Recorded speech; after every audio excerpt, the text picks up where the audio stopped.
Hello hello భయ్యా, నేను Panchayat secretary Proddatur. నేను రఘు మాట్లాడుతున్నా, జర్నలిస్ట్ మన తొలి వెలుగు. ఇప్పుడు ఈ 350 సర్వే నెంబర్లో ఈ నక్క రాజు అన్నట్టు ఆయన ఈ బెల్లంకొండ సురేష్ మధ్య గొడవ నడుస్తుంది కదా.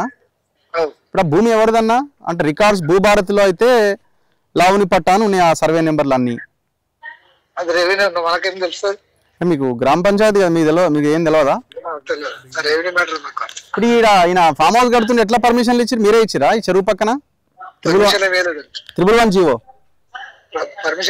మరి కట్టేస్తున్నాడుగా. నోటీసులు ఇచ్చిరా బెల్లంకొండ సురేష్ కి? చెరువు FTL ఉన్నట్టుంది కదా, కొంత బిల్డింగ్ లేకపోయినా ఈ ఏరియా అంతా. మీరేమంటున్నారు? నేనేమట్లేదు, ఆల్రెడీ మేము ఒకసారి నోటీసులు ఇచ్చి వేరే కేసు అయిందనే జోలికి పోతున్నాం. జోలికి ఎందుకు పోరు? మీరు గవర్నమెంట్ ఆఫీసర్ కదన్నా. ఏం చేస్తాం, నోటీసులు ఇస్తాం. నోటీసులు ఇచ్చి వదిలేసిరా?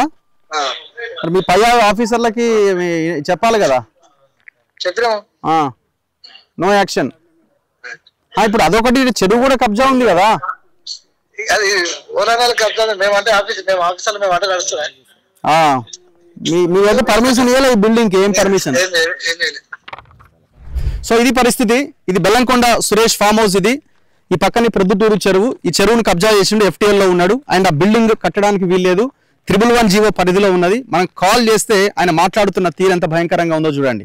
ఆయన అనుకుంటుండేమో, ఆయన అనుకున్న ఛానల్ అనుకుంటుండేమో, లేకపోతే వాళ్ళ ఛానల్లో బాస్లు ఏమైనా ఆయనకు తెలిసి ఉండొచ్చేమో. మనోడే కదా మేనేజ్ చేయొచ్చు అనుకున్నాడేమో. ఇక్కడ మేనేజ్ కావడానికి, ఇంకోటి అవ్వడానికి ఇక్కడ రెడీగా లేడు. మా గురించి తెలుసుకోండి, మా ఛానల్ గురించి కూడా తెలుసుకునే ప్రయత్నం చేయండి. బెల్లంకొండ సురేష్ గారు ఒళ్ళు దగ్గర పెట్టుకొని మాట్లాడాల్సిన అవసరం ఉన్నది. అతి చేస్తున్నారని ఏదైతే మీరు అన్నారో ఇది అతి. తెలంగాణ ప్రజల సొమ్ముని దోసుకొని తినడానికి నువ్వెవడివి ఇక్కడికి? ఆన్సర్ చేయాలి నువ్వు. పంచాయత్ సెక్రటరీ చెప్తుండే దీనికి పర్మిషన్ లేని నోటీస్ ఇచ్చినావని.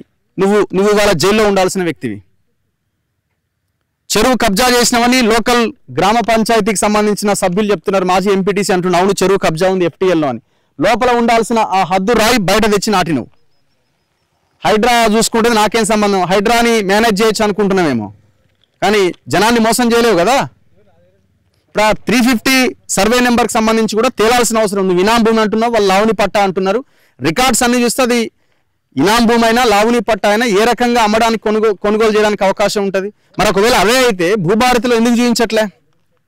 మొత్తం వాళ్ళ పేర్ల మీదనే చూపిస్తున్నది కదా. మాజీ ఎంపీటీసీ చెప్తున్నాడు కదా అవును వాస్తవం ఇదని. ఈ సమస్యను వదిలిపెట్టే ఇదే లేదు. ఖచ్చితంగా దీన్ని మేము ఫాలోఅప్ చేస్తాం. మీరు ఈ ఫామ్ హౌస్, ఈ కథా వ్యవహారం అంతా రేపు ప్రజలకి సమాధానం చెప్పుకోవాల్సిన అవసరం అయితే ఉంటుంది. కెమెరామెన్ పాషాతో రఘు, మన తొలి వెలుగు.